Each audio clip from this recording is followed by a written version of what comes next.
భవన్ తెలంగాణ ప్రథమ పౌరుడుండే అధికారిక భవనం. అలాంటి చోట ఒక మహిళా ఉద్యోగి ఫోటో మార్ఫింగ్ చేయడం పెను దుమారం రేపింది. అది కూడా తోటి ఉద్యోగి చేయడం తీవ్ర కలకలం రేపింది. మరోవైపు రాజ్ భవన్ లో హార్డ్ డిస్క్ చోరీకి గురవడం అక్కడ భద్రతా వైఫల్యాన్ని కళ్లకు కడుతోంది.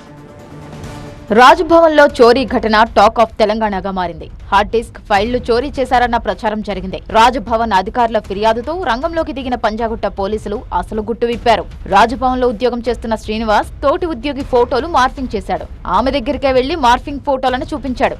ఎవరో గుర్తు తెలియని వ్యక్తులు ఈ పని చేశారని మహిళా ఉద్యోగికి చెప్పాడు శ్రీనివాస్. దీంతో ఆందోళన చెందిన మహిళా ఉద్యోగి పంజాగుట్ట పోలీసులకు ఫిర్యాదు చేసింది.